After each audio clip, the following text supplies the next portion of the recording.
Hey everyone, Skull902 back here for part 4 of Super Mario Bros. The Lost Levels. The longest part in the entire LP, and that will become apparent the reason why a little later on. Now as we get into World 7 here, there's something that I did a little looking into, and something I want to talk about. Because it's relevant to the LP, and when the fuck else am I going to be able to talk about it? The system that, or rather the add-on really, that this game here was created for, the Famicom Disk System. Released in Japan in 1986, and I really could have bapped the shit out of that Hammer Bro there. I guess I was a little too scared. Anyway. The Famicom Disk System was released in Japan in 1986. And I guess the prevailing thought, at least in the Japanese video game industry in the mid-80s, was that cartridges couldn't be improved anymore. Like, Mario 1 took a lot of ingenuity and careful crafting to fit onto a Famicom cartridge, which was 40 kilobytes. So, Super Mario Bros. Actually takes up the full space of a Famicom cart. At least the standard ones at the time. And so Nintendo figured that with this add-on it would be cheaper, as well as expanding the memory and the capabilities of the system and whatnot, to make a system that ran on proprietary floppy disks. So they launched this new system in 1986, and the discs were also writable, so they could save progress in games, which is why The Legend of Zelda, for instance, when it launched exclusively for the disc system. So it had a lot of technological advances for the standards of the mid-80s. However, even very shortly, like 6 months, I think, after its release, the disk system was outclassed by technology allowing cartridge space to become cheaper to produce, as well as having more memory as well.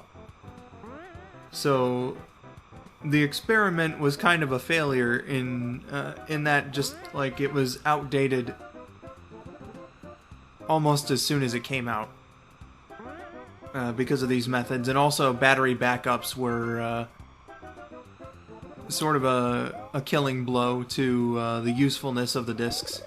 But even more so than that was that the Famicom Disk System wasn't a terribly reliable piece of hardware due to various technical reasons. You know, you have a pretty hard time reading the games, and a bunch of other issues that I don't quite remember and don't really have the time to get into. And another thing I think was that Nintendo kind of pissed off third-party developers, because for the disk system specifically, like, developers had to sign some sort of agreement. Like, if you were a third party making games for the disk system, I'm not sure what all of the shitty policies were, but definitely one that was really bad was that Nintendo owned half of the copyright on whatever game you were going to be publishing. Which, you know, if you're a third party developer, and Nintendo was already pretty strict in the 1980s and for most of the 90s. You don't want something like that. It's not favorable. So they kind of, you know, pissed off third-party developers by doing that. Final Fantasy, for example, was being developed for the disk system. And then when they sort of took a look at that policy, they were like, well, if we publish it on a cartridge instead, then Nintendo won't own half the copyright to our intellectual property. So they went and made it a cartridge. So the technology was outclassed very soon after it came out. It wasn't the most reliable technology in the world, and third parties weren't making software for it. So that's a bit of a problem. Despite this, though, it did sell fairly well. Something like 4 million units, I think? Somewhere around there. So, not unprofitable for Nintendo, but definitely not like the best thing in the world. It was a bit of a how should I say, a scared reaction about the future of usefulness with cartridges. You know, even the memory space, like, was outclassed by loading times. But Nintendo at first figured that the cheaper prices of the discs and the memory space and the improvements to sound and whatnot would make up for the one advantage at the time that cartridges had. However, once cartridge games started getting bigger space, it didn't really matter at that point. That being said, the disc system had some interesting things to it. Particularly, Nintendo had set up a bunch of kiosks and like a fax service, and what these kiosks would do, you know, the discs were writable. So in addition to just buying like straight up new games with the game already on it, you could buy blank discs, and then you could go up to one of these kiosks and like write a game onto a disc, like in the store or whatever. And there are plenty of exclusive releases through that service. So that was an interesting idea. Kind of born out of the idea of limiting or outright banning video game rentals in Japan. So that was an interesting thing that they did. Video games to own through a kiosk. You know, you just download the game right to the disc. Interesting stuff. But the other thing that I read into, which sounded really interesting, was leaderboards with the fax service. So, like, if you put your cartridge of, let's say, Super Mario Bros. 2, or rather your disc of Super Mario Bros. 2, just as an aside, you have to do this in this level, otherwise it'll repeat. It's something that can throw new players off. Definitely threw me off. So it's a bit of a tricky jump with that Koopa, but don't worry about it. But anyway,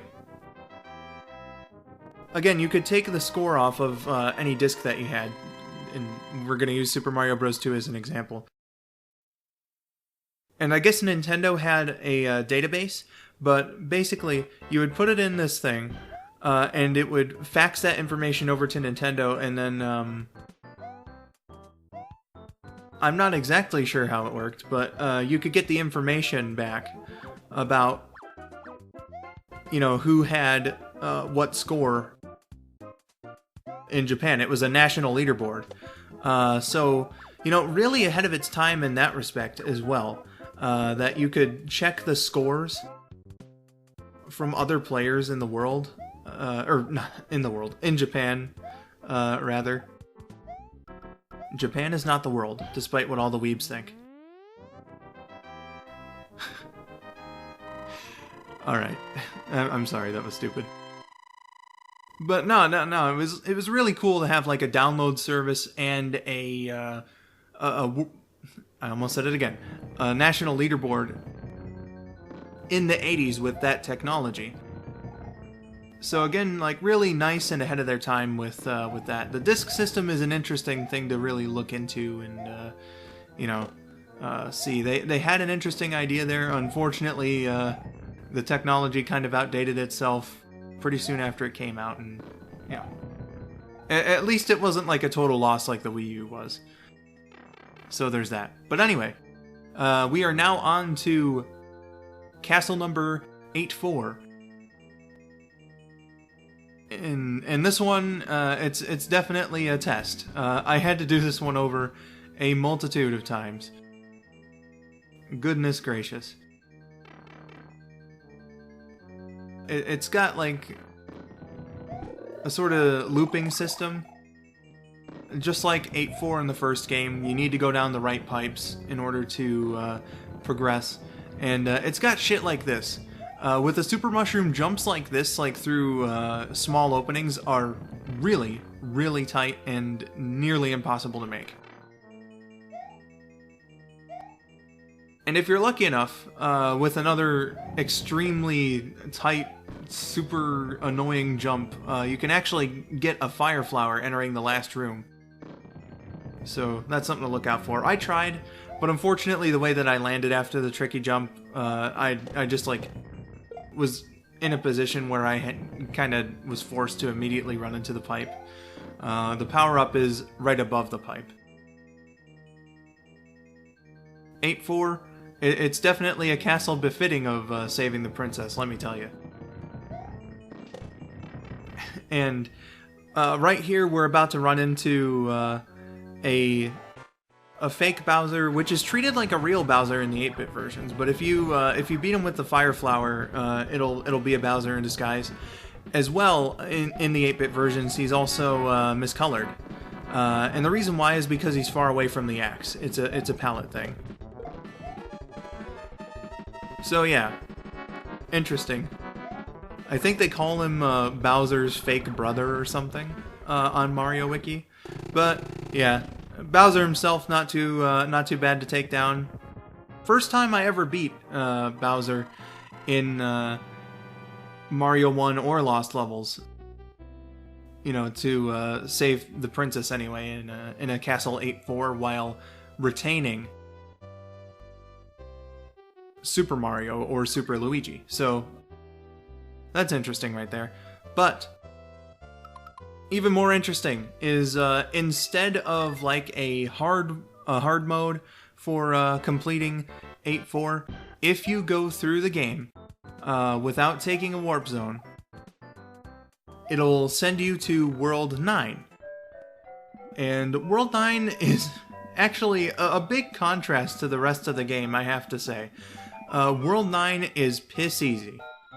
I did not die a single time in this world, and I only took one hit at the end of this here first level. It's a fucking weird level, because it's based on the Minus World glitches from the original Super Mario Bros.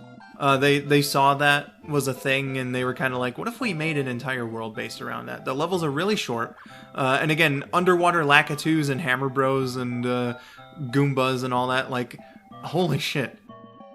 I was blindsided there, I should have taken that more carefully, but very easy to get to the top of flagpoles in this world.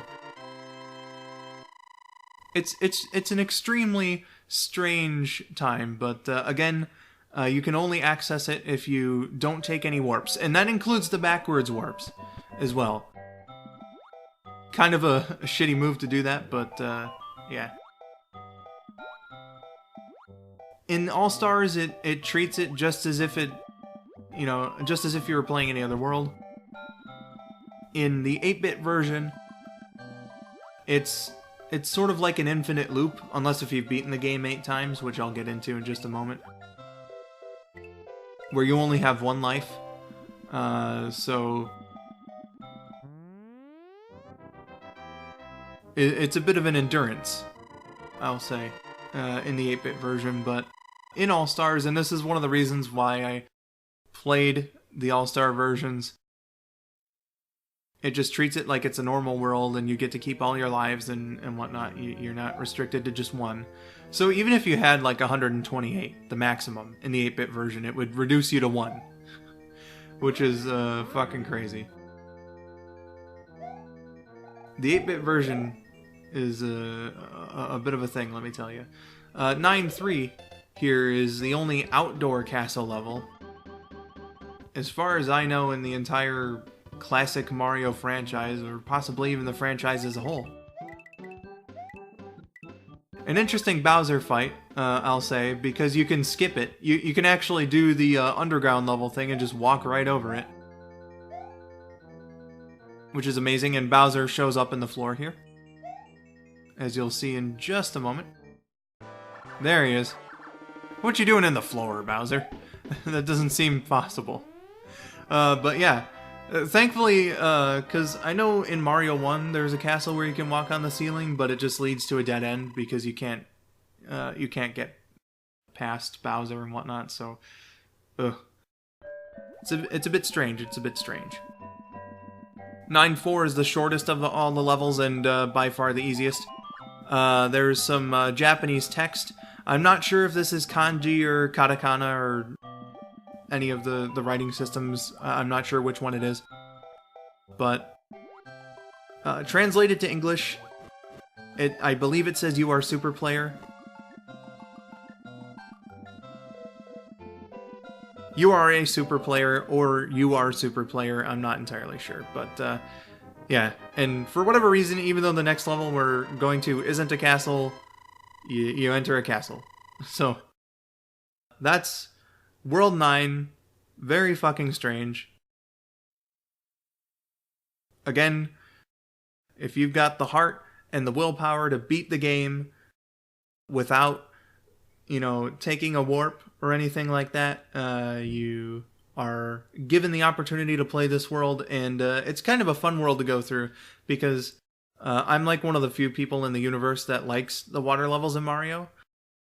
So I like it. It's a nice, wacky, interesting world with some quirks and a nice reward for going through the absolute hell that is Worlds 1 to 8 in Super Mario Bros. The Lost Levels. But next time, we shall be taking a look at Worlds A and B in Part 5. I have been Skull902. Thank you for watching and have yourselves a wonderful day.